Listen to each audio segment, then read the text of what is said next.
I'll talk about the IVUS versus OCT and the role of imaging to improve the PCI outcomes. I'll talk about the evidence behind IVUS criteria for stent optimization, the evidence behind OCT and OCT criteria for stent optimization, and the utility of IVUS.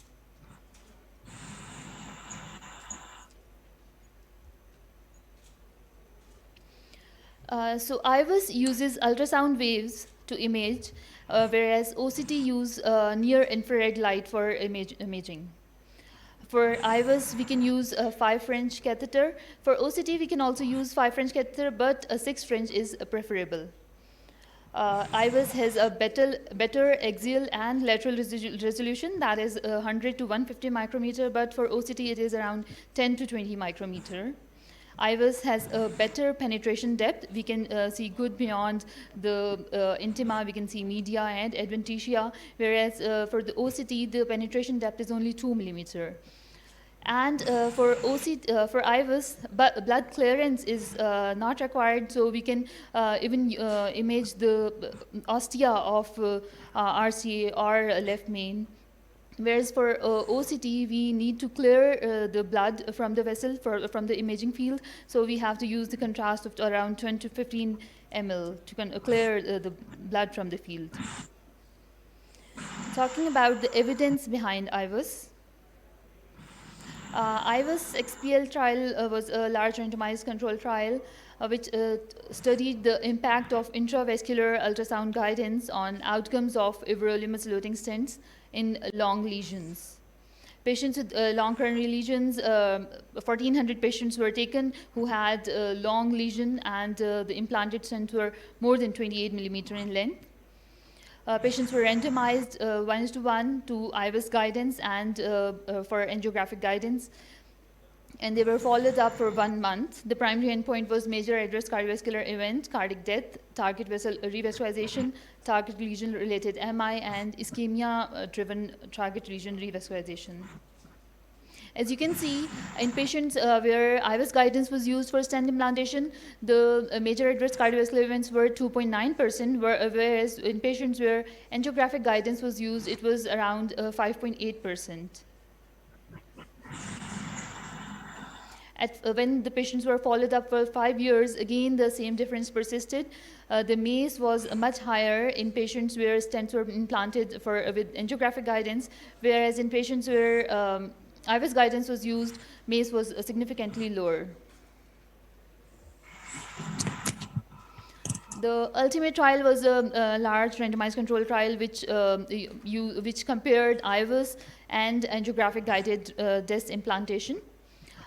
It randomized 1,448 patients with de novo lesions between August 2014 to May 2017 in 8 Chinese centers. They were randomized 1:1, and 724 patients. In 724 patients, IVUS guidance stent implantation was used and done, and in 724 patients, angiographic guided stent implantation was done. Primary endpoint was target vessel failure at 1 year, and patients were followed up for 3 years.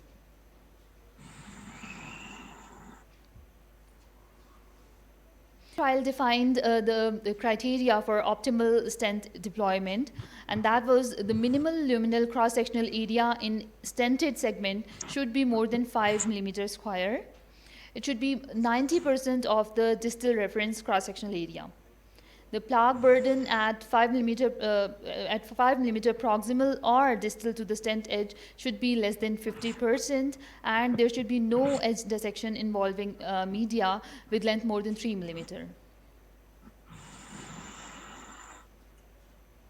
When the patients were followed up for 1 year and 3 years, there was a significant difference in patients where IVUS guidance was used for stent implantation.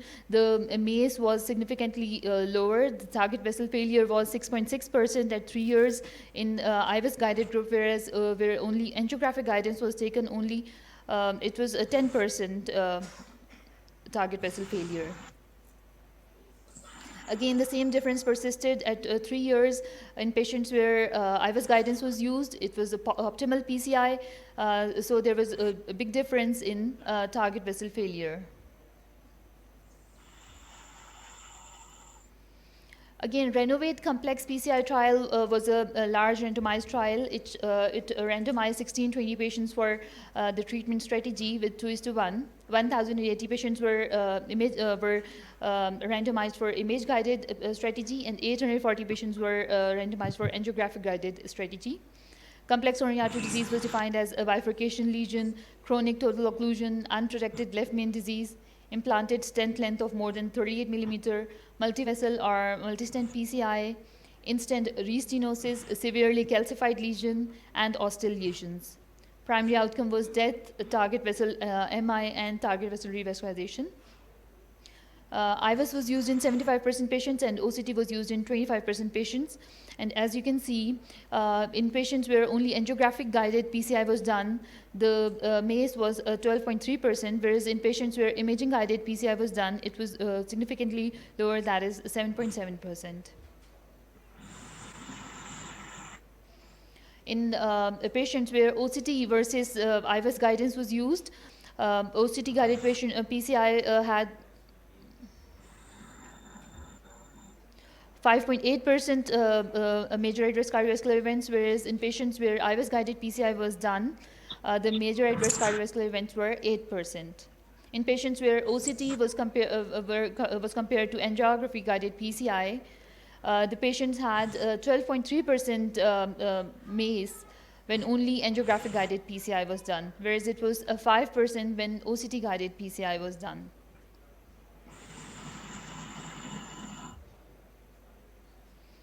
Now, talking about the role of OCT, Illumine 3 trial was the trial which hypothesized to optimize the PCI using a novel stent sizing protocol.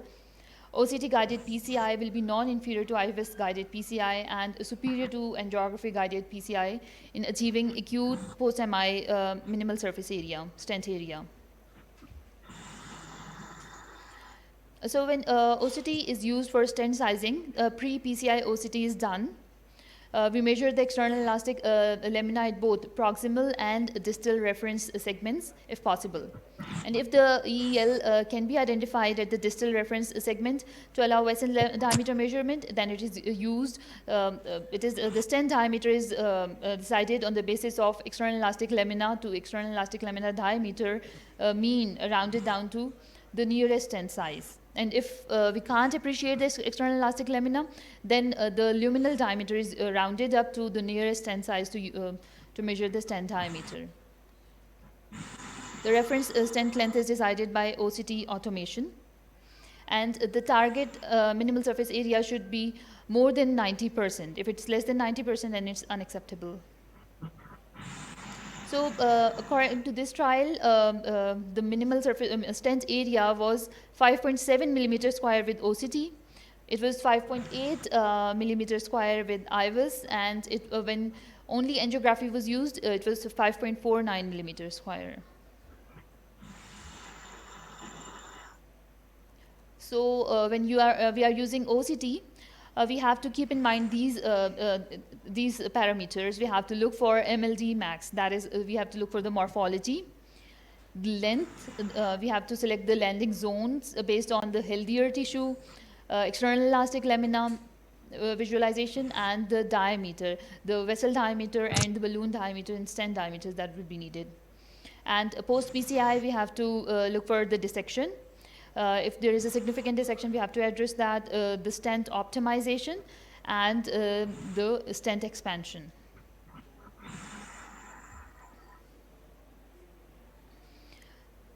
Talking about the utility of IVUS and OCT. When IVUS was used in Excel trial for left main coronary artery disease, it showed that larger balloon sizes were used in 30% patients. They were post-dilated with larger balloons in 29% patients, and higher pressures were used in 17% patients. And while using IVUS for left main, they treated stent under expansion in 16% patient, and it led to provisional 1 stent strategy rather than planned 2 stent strategy in 11% patients.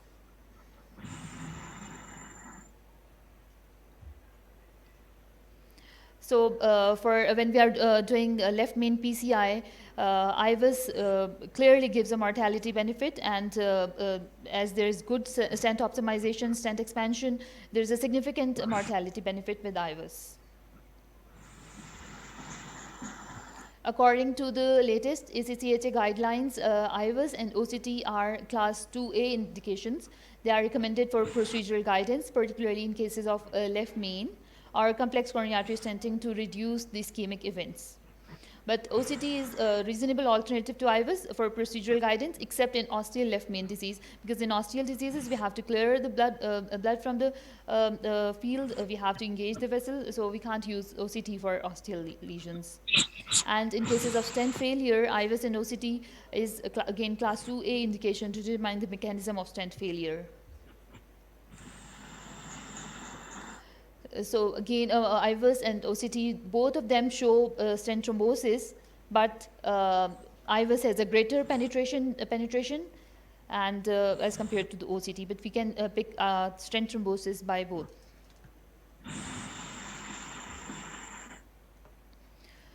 Using IVUS, we can do even complex PCIs even without any contrast. In cases of renal impairment where no contrast is to be used, we can even perform complex interventions without any contrast. And for complex CTO cases, when there is a proximal cap ambiguity, we can resolve that by IVUS, by using IVUS, and for confirming the true vessel, true lumen versus false lumen when the wire crossed with inadvertent subintimal passage. And we can use IVUS for stent sizing for either if we are using antegrade dissection reentry or retrograde dissection reentry. In cases of acute coronary syndrome, when we have ECG changes, but on angiography, if the LED looks okay, we can use IVUS to further characterize if it is CAD or if there is a thrombus in a hazy lesion, we can use IVUS. And OCT is very good for biovascular scaffold. If biovascular scaffold is ever to come back, it will be deployed with OCT, because it allows better stent optimization and stent placement. So the take-home message is IVUS and OCT can improve stent optimization and reduce stent failure. Evidence exists for IVUS and it is emerging for OCT. Guidelines have incorporated that imaging is recommended for PCI, that is 2A for left main stenting and stent optimization and failure. But as a cost is an issue, so it should be employed in left main stenting, bifurcation, calcified lesions, and in cases of stent failure. In our profession, precision and perfection are not a dispensable luxury, but a simple necessity. Thank you.